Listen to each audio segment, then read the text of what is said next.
day 21 of reading every single day to improve my speech, and we are currently at enhancing the offer. We've learned so much through reading these books. I can't wait to get into the next book after this series.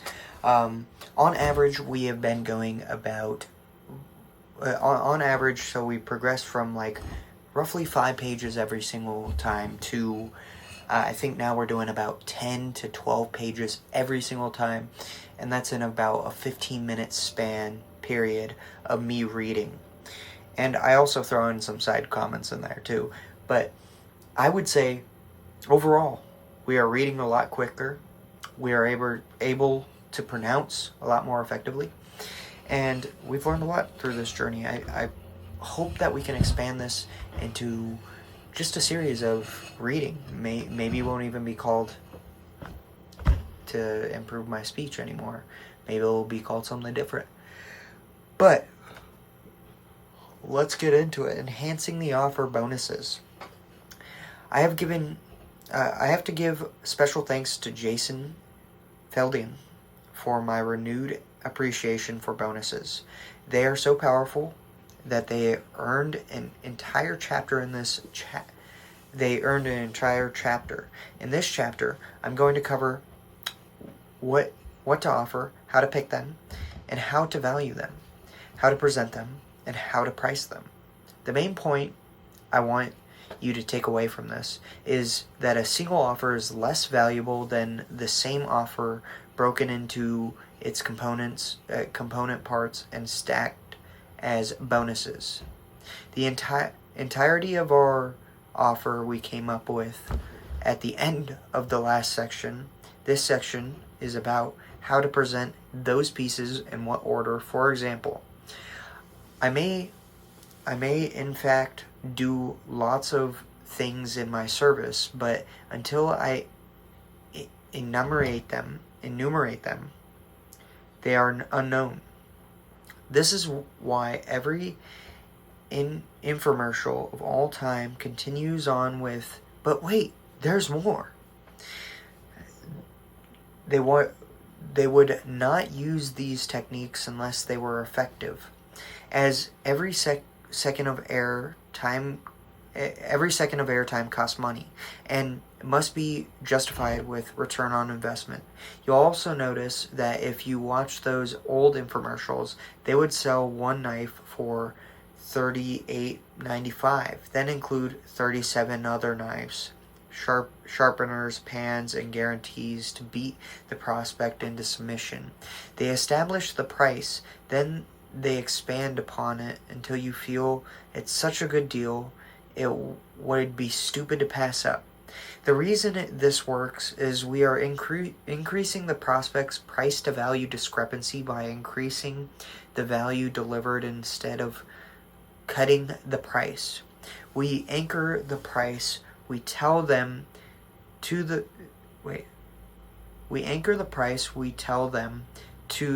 core offer.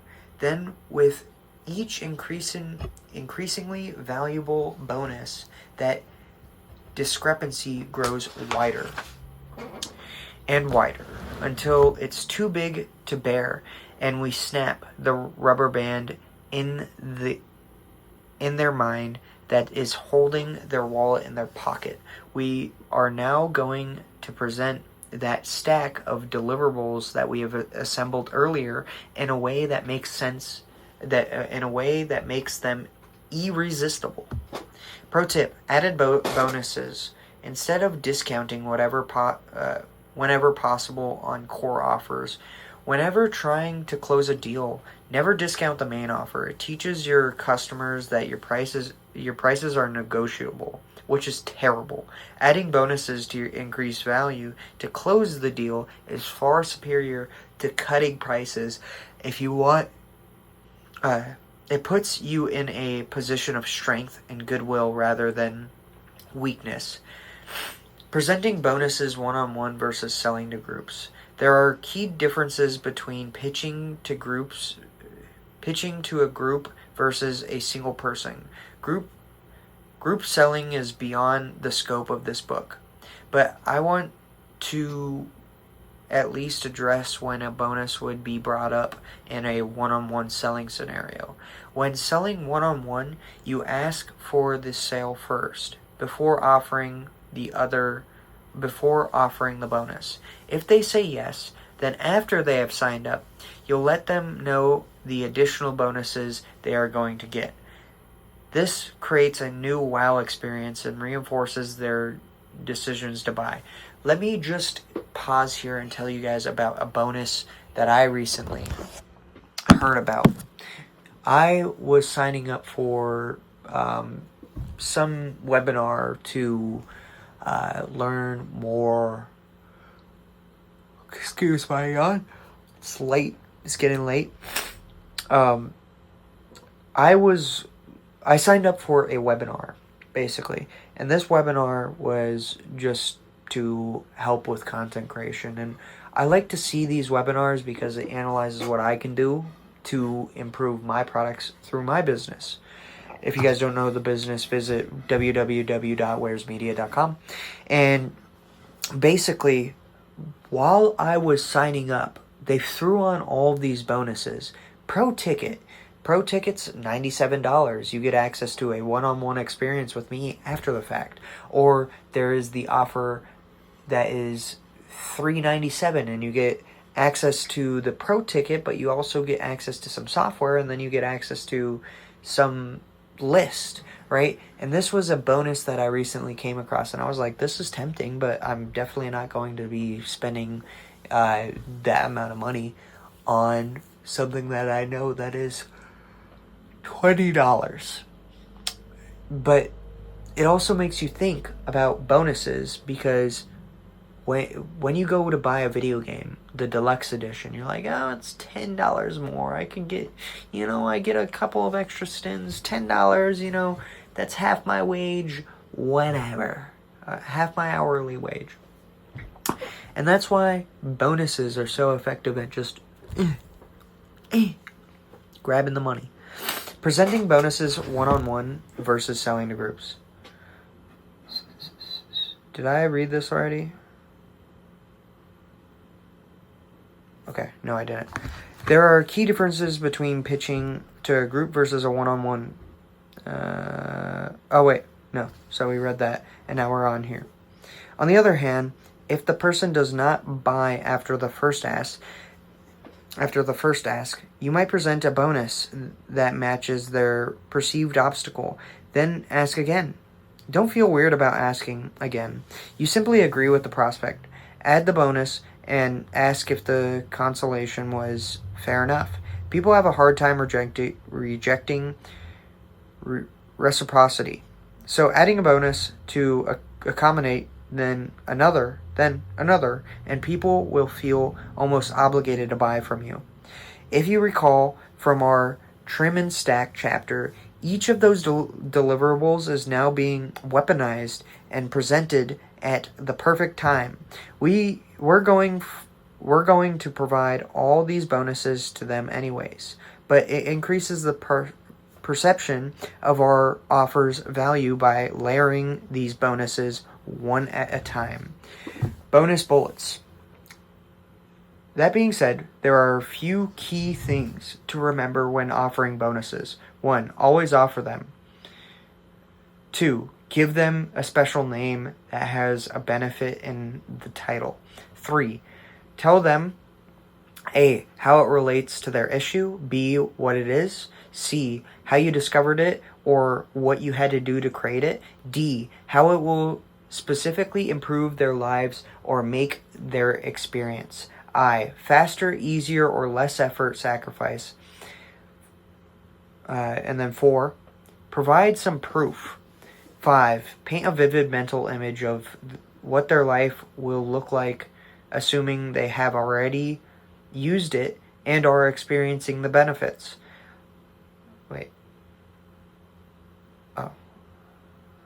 Will be like.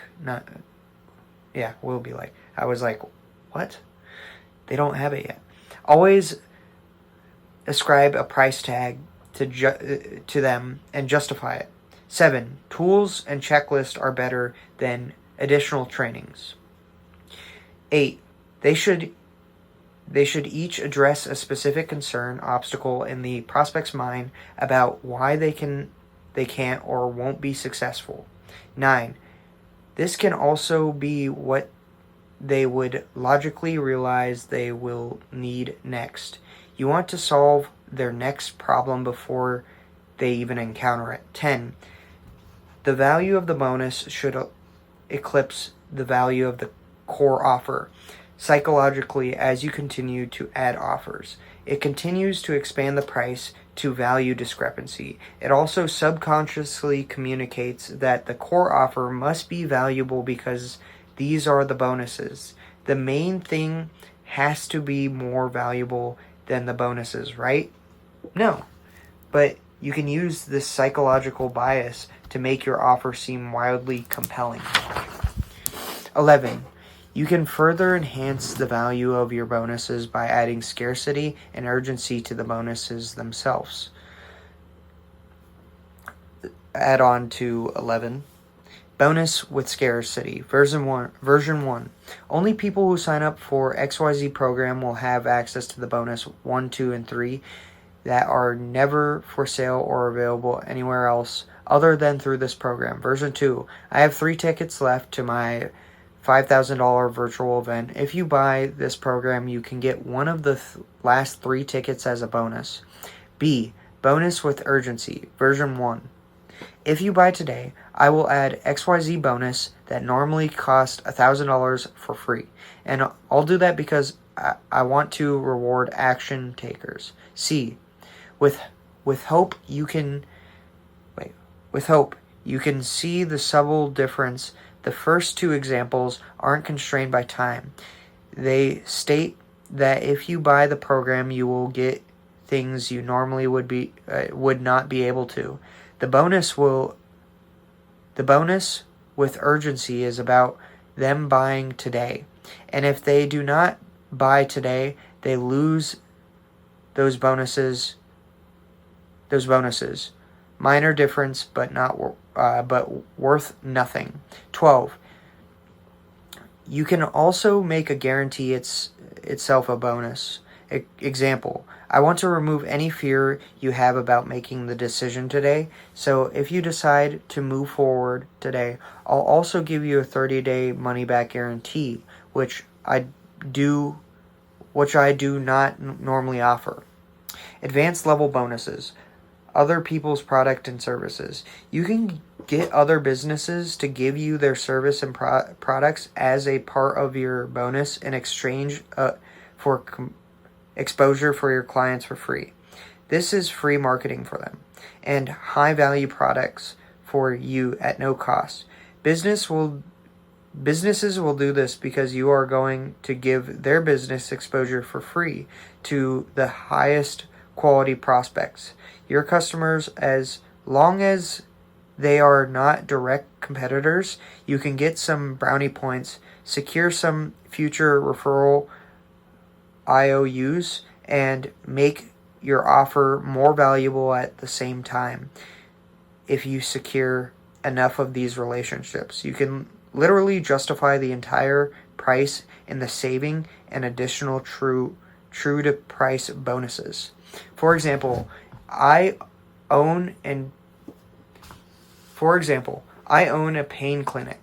I might get a massage therapist to give me 1 to 2 free massages to incorporate into my offer. On top of that, I might get a chiropractor to give me 2 free alignments, a inflammation food company to give me discounts, or discounts for braces and orthodontics, a local health club down the street to give me personal training sessions for free, and a free month of membership to their pool, discounts on pharmaceutical drugs from local pharmacies, repeat the above for multiple service providers, etc. Now, if my offer was $400, then the value of these free bonuses alone is worth more than $400, as if they were already awesome enough. If you really want to be a Jedi, negotiate a group of discounts and a commission to yourself. This is exactly what we did with our Prestige Labs sponsored athletes get 30% discounts on our products. On top of that, the sponsor athletes gets paid 40% of all the sales netted after the applied discount. So it's a win-win for everyone. Their clients get it for 30% less than our main site. They get paid for giving away exclusive discounts, and we get customers in exchange for the commission paid. Everyone wins. If you are following along, each of these bonuses can become revenue streams for you indirectly by getting clients to say yes more easily, and directly because you can negotiate that each of these businesses can pay you for people you send their way. So let's also say we negotiated the following affiliate commissions for making the introduction to the businesses. The Churro gives you, well, hold on, before I continue here, I wanted to give another personal example of this, which was when I was running Scab Haven. Scab Haven was a brand that was a clothing brand, and it was related to Escape from Tarkov merchandise. And I took it down because I just didn't really continue with it. And I think I could have truly made something out of it. Why did I take it down? I just lost views in the TikTok. TikTok wasn't paying me as much. That's the honest truth. But I was hustling out affiliate programs, right? I literally would DM streamers, lower end streamers, and I would say, do you want a commission? I'm going to send you some free shirts. Here's some free shirts. Here's a commission. You get a 40% discount on buying all of our shirts. Now that you've bought when you buy our shirts, and you promote them on stream, you get a discount code. I'm sending them to you for free. I'm just giving this person immense amounts of value, right? And when they're looking at it, I remember the first time I freaking did it. The first time I did it, this guy was like having his friends sign up for it because he was like all sketched out. He was like, this is too good to be freaking true. And that's just what I can relate to bonuses, because you can get people into these programs and they'll be like, this is too good to freaking be true. Now, for a marketing, I would have to think about this more long term, because I don't really know how I would incorporate this into marketing or my media company. Like, how could I get somebody into an affiliate program for marketing? I don't know. Let me know in the comments down below. Anyway, so let's say we negotiated the following affiliate commissions for making the introduction to these businesses. The Churro gives you $100 per person who comes into your office. The food company gives you free food. Yum. Orthodontics gives you $100 per person referred. Health clubs gives you a free membership or $50 per person who signs up. Pharmacies give you $100 per person. Now let's look at how much money we made. We made our $400 offer now has the possibilities of making us an extra $350 of pure profit. That's the beauty of these relationships. The other businesses will pay you, and you don't have to do anything but refer customers to them. You have already spent the money to acquire. And if you really want to go crazy, come up with a Grand Slam offer with these partner businesses by using the same concept in this book, so that each of the bonuses themselves become even more valuable than a simple commoditized service. Summary. This gives the summary of the chapter of everything that we just read. We don't need that. And that just about wraps up for today. Thank you guys for watching.